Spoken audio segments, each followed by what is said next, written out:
Y ahora sí. Yo les decía que esta materia está contenida en, en una ley que se denomina Ley de Protección de los Derechos de los Consumidores. Yo les decía que esta ley es la ley 19.496, que era una ley eh, relativamente reciente, eh, porque además esta preocupación, por así decirlo, del legislador también podríamos decir que es reciente, de los últimos, no sé, 20 años, 25 años o 30 años, no sé. Decíamos que la existencia de estas normas se justifican fundamentalmente porque existe una relación de desigualdad entre las partes que intervienen en un acto de consumo, entre los proveedores y los consumidores. Decíamos además que, o yo les decía que el objetivo de esta ley es precisamente poder equiparar estas desigualdades, y para eso se establecen una serie de disposiciones, de conceptos, de derechos, de deberes, de garantías, de procedimientos, que están establecidos en favor de una de estas partes que son los denominados consumidores de bienes eh, y servicios, ¿cierto? Eh, yo les comentaba que existen ciertos conceptos básicos, que son importantes de manejar para efectos de determinar la aplicación de la presente ley, ¿no es cierto? Les decía que uno de estos conceptos básicos es el de consumidor o consumidores o usuarios, y que este concepto apunta a, a las personas naturales o jurídicas que en virtud de cualquier acto jurídico oneroso, ustedes ya saben cuáles son los actos jurídicos onerosos, adquieren, utilizan o disfrutan, coma, y esto es importante, como destinatarios finales, bienes y servicios. Es el concepto, es el concepto de consumidor o usuario. Al frente tenemos otro concepto importante que es el de proveedor. Y decíamos que los proveedores son las personas naturales o jurídicas de carácter público o privado que habitualmente desarrollan actividades de producción, fabricación, importación, construcción, distribución o comercialización de bienes o de prestación de servicios a consumidores, por los que se cobra, no se cobre, y le coloqué un precio o tarifa, se cobra un precio por esto, no se hace gratuitamente. Entonces, es interesante de estos dos conceptos, dos elementos. Por una parte, tratándose de los consumidores, la alusión que hay a que estos bienes y servicios, estos bienes y o servicios, eh, sean adquiridos por estas personas naturales o jurídicas como destinatarios finales.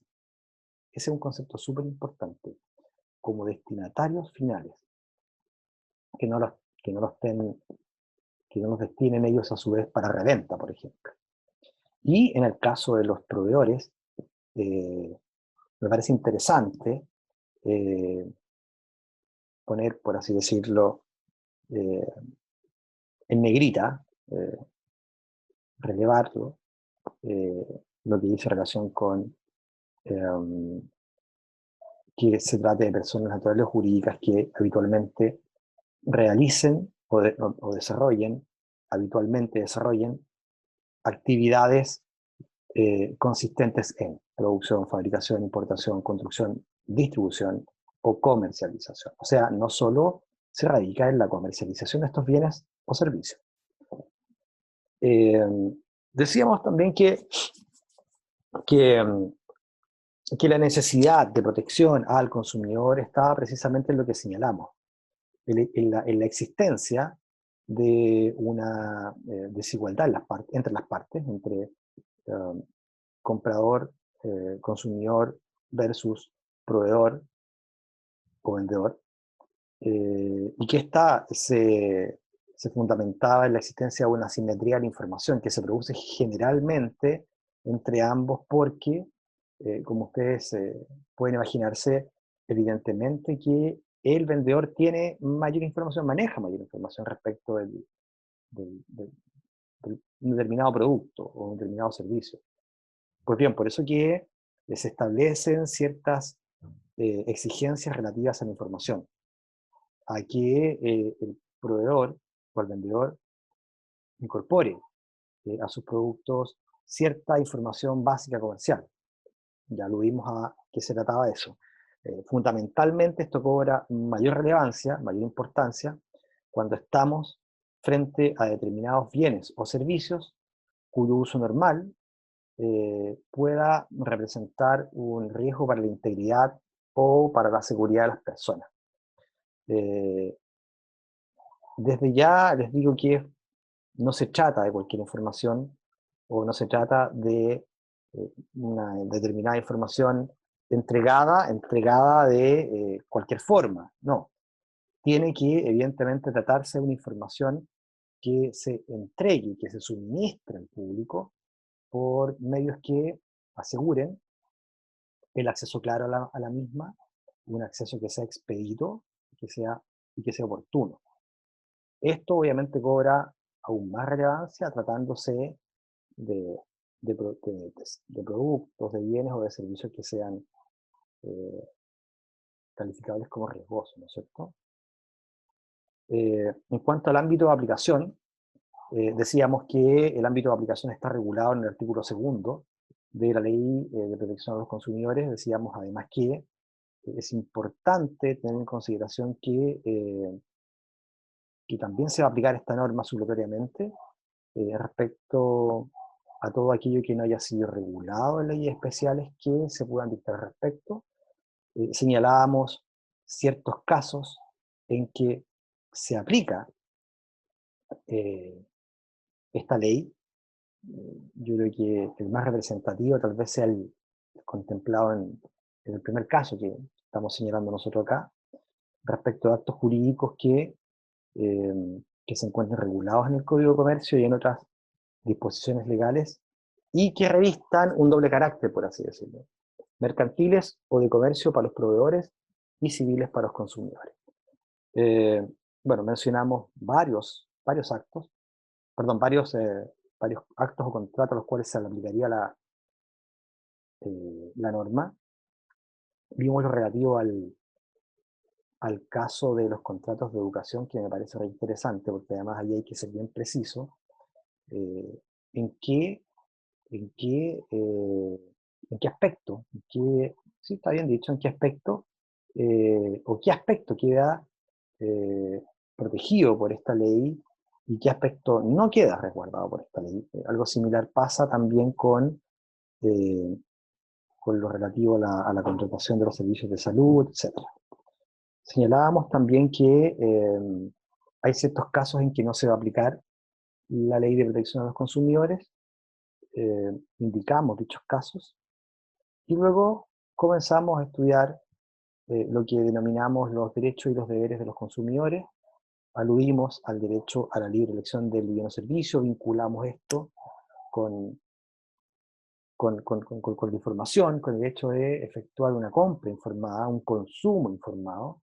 Y decíamos que, bueno, esto se vincula por una parte con el derecho a obtener como consumidor una información veraz, una información oportuna, y que esto estaba a su vez relacionado eh, con el deber de informarse eh, como consumidor, precisamente para ejecutar, para ejecutar estos actos de consumo, ¿no es cierto? Aludimos también al derecho de no discriminación arbitraria.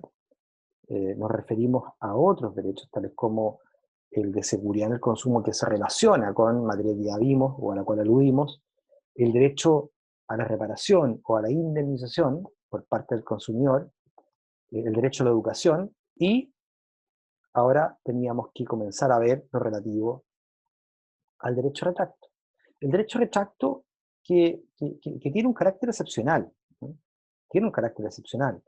puesto que, como ustedes ya saben, los contratos, una vez que son suscritos, una vez que son celebrados por las partes, tienen que deshacerse de la misma forma como se hacen, por así decirlo.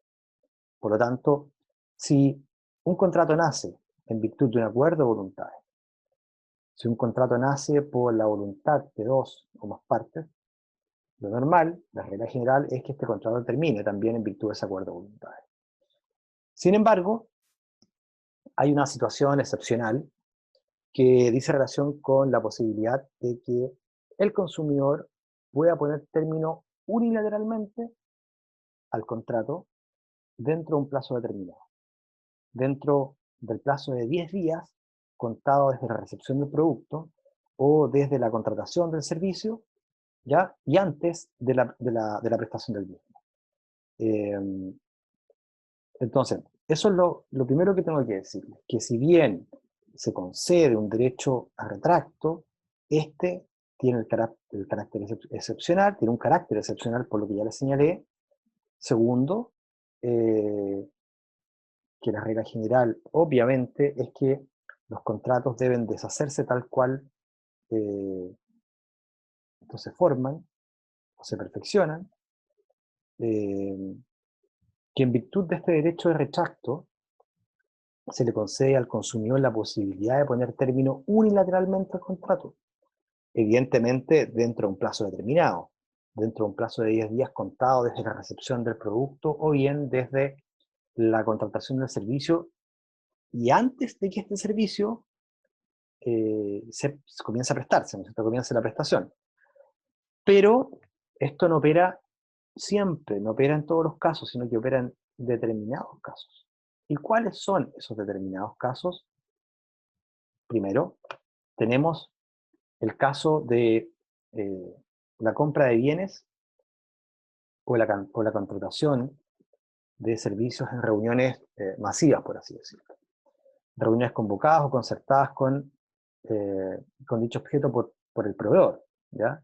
En las que el consumidor obviamente puede dar su aceptación, pero va a ser una aceptación que va a tener que otorgarse en el mismo día, a lo mejor sin haber realizado eh, el proceso de análisis eh, de la manera más conveniente, o a lo mejor eh, podría suceder que el consumidor haya tomado la decisión eh, motivado por una parte por el ambiente que pudo haberse generado precisamente en esa reunión masiva, que ojo, fue concertada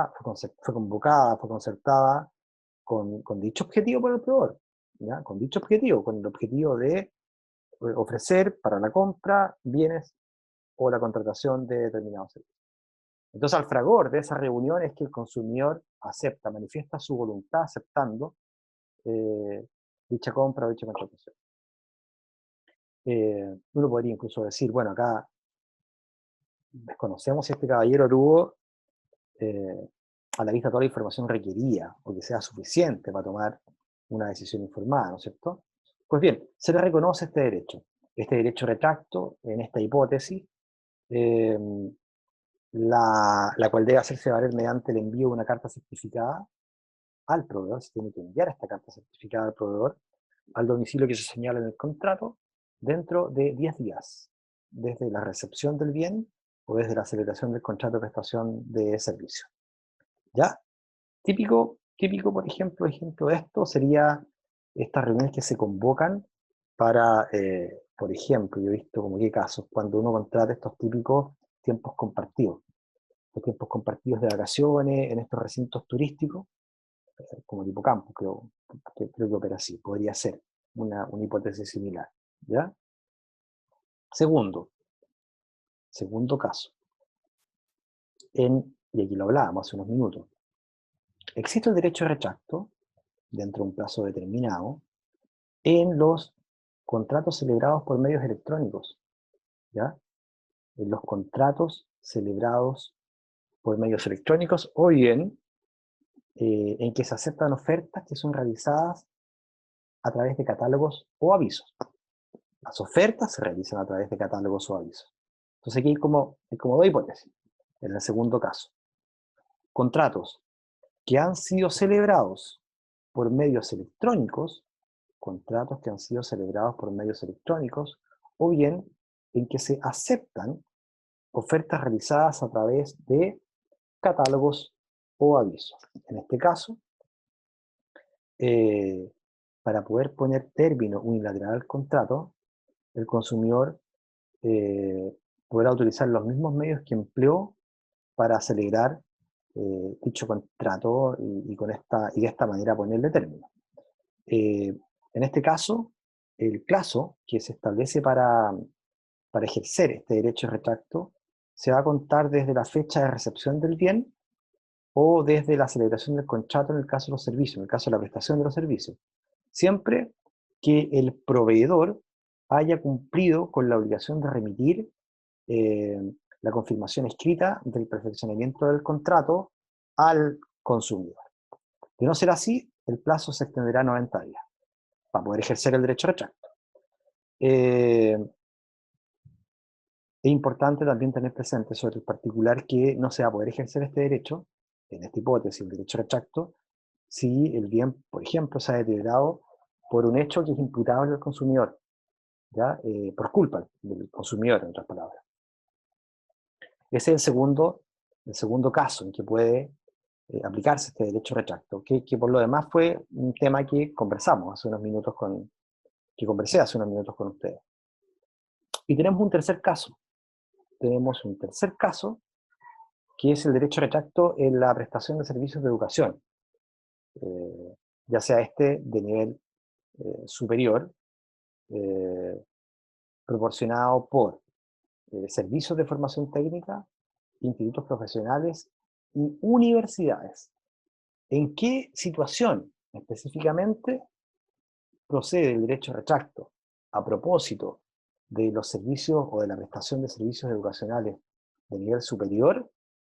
Bueno, ¿en qué hipótesis? ¿En qué caso particular? ¿En qué caso específico? Bueno, procede o se faculta al alumno o a quien haya efectuado el pago en representación del alumno para que dentro del plazo también de 10 días contado desde que se complete la primera publicación de los resultados de las postulaciones a las universidades pertenecientes al Consejo de Rectores, eh, para dejar sin efecto el contrato con otra institución, ¿ya?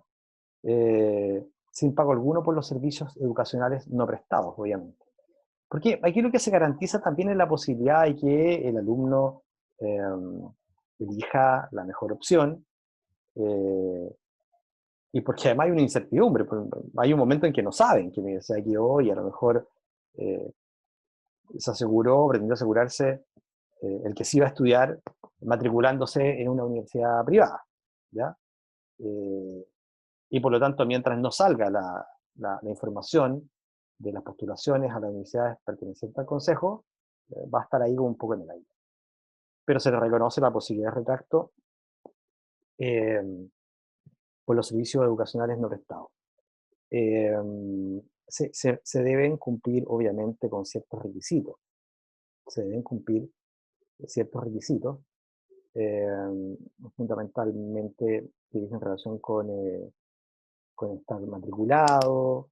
Se requiere además tener la calidad de alumno de dicha carrera o del programa de pregrado, o acreditar que en el fondo se matriculó en otra entidad.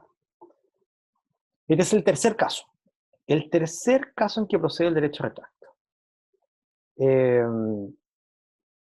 Como les decía yo, bueno, esta ley ha sido objeto de varias modificaciones.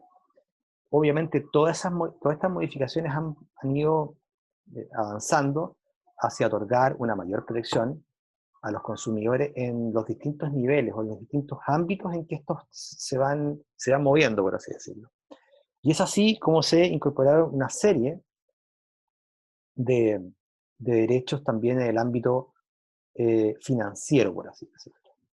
Estos fueron incorporados el año 2011, o sea, hace 9 años más o menos. Esta es una modificación nueva, a través de la ley 20.555, eh, que da derecho, o que garantiza el derecho, a recibir información sobre el costo total del producto o de los servicios financieros que se otorgan, ¿ya?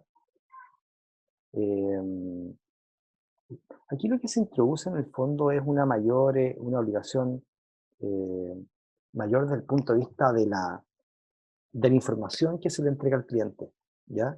Eh, y del punto de vista también de este ejercicio de comparación que puede hacer el potencial cliente al momento de, eh, de recibir o de aceptar o de adquirir el producto o servicio, ¿ya?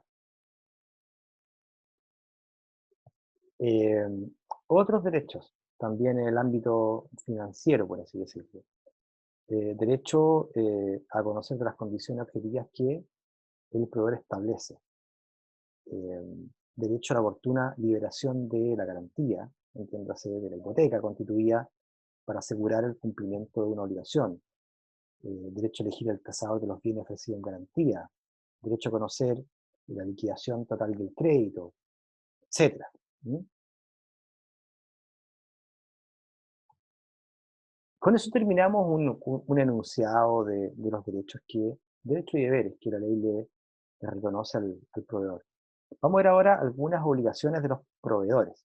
Lo anterior ya, o decir, relación con los consumidores. Ahora vamos a ver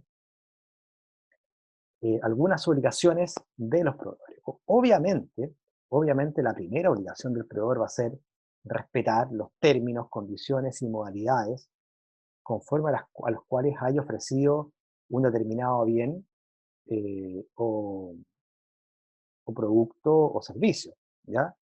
Eh, Esto es fundamental, en el fondo, para no caer en supuestos de publicidad engañosa, etcétera. Tiene que haber un respeto por los términos, condiciones y modalidades conforme a los cuales se hubiera ofrecido o convenido con el consumidor, que es el destinatario final, la entrega del bien o de la prestación del servicio. Eh, el proveedor no puede negarse injustificadamente a la venta de bienes o a la prestación de servicios, de los servicios que estén comprendidos en su giro comercial, por así decirlo. Eh, si pudiéramos conectar esto también, podríamos vincularlo con la no discriminación arbitraria, entre otros aspectos, ¿no es cierto? Eh, eh, Tercero, cuando sea de conocimiento del proveedor que determinados productos que se están vendiendo, ¿ya?, tengan alguna deficiencia, eh, sean usados o refaccionados, esto se debe informar al consumidor, ¿ya? Es lo que se denominan, o se denomina como producto de segunda selección. Ojo, no hay nada malo en esto, ¿ah? Al contrario, yo creo que es una tremenda oportunidad, es un nicho. ¿Mm? Hoy día hay tiendas especializadas en robusada o segunda selección. Y cuando yo hablo de robusada, me imagino que ustedes han ido a alguna tienda de estas características, es una alternativa bastante buena y de calidad bastante buena también. Por lo tanto, no hay problema en aquello. El tema es que tiene que ser informado, esta particularidad tiene que ser informada al cliente, al consumidor. Y se puede informar a través de envoltorios, avisos, carteles, eh, que estén instalados en un lugar visible y en donde se establezca o se señale que estos productos son de segunda selección, ¿ya? O que están hechos con producto usado o de segunda selección. Eh, Miren, se dan cuenta que en la ley sigue insistiendo con esto. Informar, otorgar información, mantener al cliente informado de este tipo de cuestiones de manera previa a la toma de decisión. ¿Mm? O sea, uno podría decir, oye, me estáis vendiendo ropa usada. Bueno, pero aquí no hay ninguna irregularidad. Mientras yo lo comunique oportunamente, de manera veraz, oportuna, íntegra al consumidor, no hay ningún inconveniente. Al contrario, estoy cumpliendo con una obligación que se me impone como proveedor. En los esto ya lo vimos, pero lo vamos a ver ahora desde la otra perspectiva. En la hipótesis que hablábamos hace unos minutos de la compra por Internet, de la compra o de los actos de consumo a través de medios electrónicos o que la difusión se efectúa a través de catálogos, que la publicidad se efectúa a través de catálogos o de avisos, o cualquier forma de comunicación a distancia, el proveedor tiene que necesariamente enviar una confirmación escrita al consumidor, ¿ya? Indicándole que se ha perfeccionado el acto, ¿ya?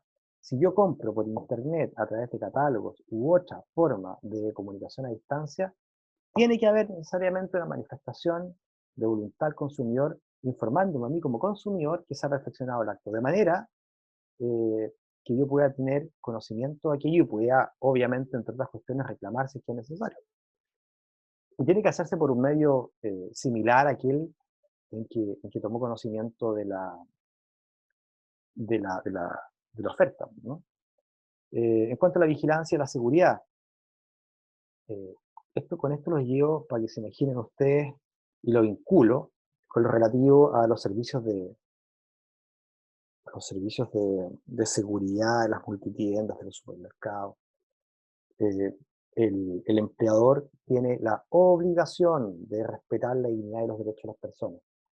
Eh, Aún en la hipótesis de que una persona, de un consumidor, se ha sorprendido cometiendo un delito flagrante, los gerentes, los funcionarios, los encargados de seguridad del establecimiento deben ponerlo de inmediato a disposición de las autoridades competentes, garantizando, como yo les decía, la dignidad, los derechos y la integridad de estas personas.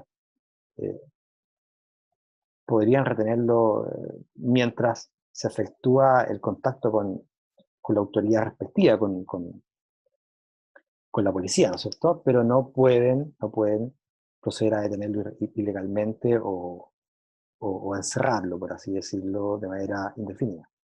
Eso no está permitido. En el caso de los servicios de estacionamiento que están abiertos al público o al acceso público en general, también deben cumplir con ciertos requisitos que dicen relación eh, con que deben respetar ciertos mínimos relativos al cobro, por ejemplo, eh, y que dice relación con el cobro de servicios por periodos inferiores a 24 horas. ¿En qué sentido? En que bueno, el cobro tiene que hacerse por minuto efectivo de uso y, o bien por periodos vencido de tiempo.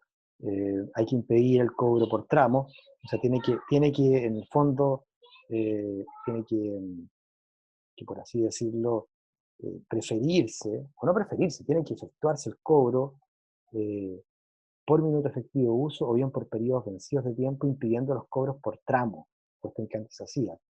Eh, no es posible en esta hipótesis redondear la suma ni aproximar la tarifa al alza, ¿ya? Eh, no se pueden establecer ciertas cláusulas de irresponsabilidad civil por hurto, por ejemplo, por robo, por daño, etc. Eh, bueno, una serie de deberes que le corresponden a quienes prestan este tipo de servicios. Eso. ¿Alguna duda sobre este tema o sobre esta parte de la materia?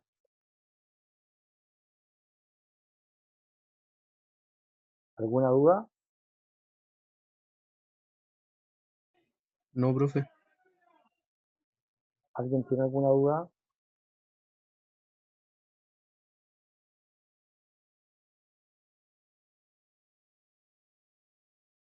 ¿No hay dudas? Ya. A ver, vamos a llegar hasta acá. Faltan algunas cositas que tengo que decirles todavía, pero vamos a llegar hasta acá. Con esto estamos terminando la mitad de la materia relativa a, a la Ley de Protección al Consumidor, a la protección de los derechos de los consumidores. La próxima clase también vamos a ver esta materia y vamos a comenzar a ver lo relativo a la insolvencia y reemprendimiento. Es importante que esta materia la vayan estudiando desde ya, porque yo les di varias pistas en orden a que va a ser una materia que nosotros que yo voy a interrogar, no sé si en el trabajo grupal, no sé si en ¿cómo se llama? Si en el trabajo, si en el próximo control de lectura, pero se va a interrogar esta materia. Entonces vayan desde ya estudiando. Además es una materia bastante entretenida. Eso por una parte. Segundo, está pendiente lo del control y su posterior revisión. Y va a quedar pendiente lo relativo, acuérdense, al envío de los grupos, ¿ya? Al envío de los grupos, ahora que ya están, que hay más personas o más alumnos conectados, les voy a hacer presente esto. A lo mejor no todos estaban cuando se los comenté en un primer momento.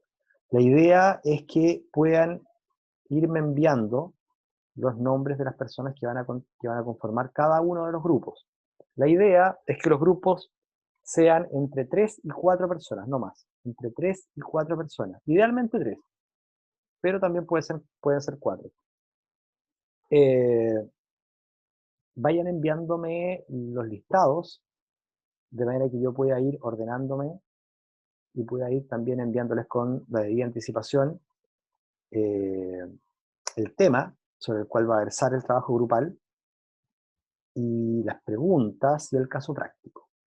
Eso va a estar constituido por preguntas teóricas y un caso práctico de análisis o desarrollo. Así que por favor les pido que desde ya, con la debida anticipación, partamos con esto y empecemos a enviarnos la información. ¿Les parece?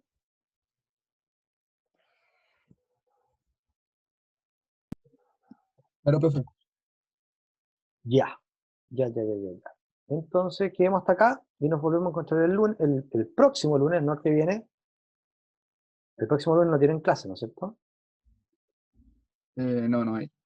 Entonces nos encontramos para el próximo lunes para continuar con esta materia. Aprovechen el tiempo, aprovechen de ir estudiando con anterioridad para que no se nos vaya juntando o acumulando tanta materia y quedamos hasta acá. ¿Les parece? Ya, po. Ya, Cualquier profe. duda, bueno, cualquier duda está además decirles que me pueden enviar la información respectiva. Yo voy a revisar la información de los controles, las notas de los controles y se las informo a la brevedad. Eso. Chao, que estén bien. Buenas tardes. Chao, profe.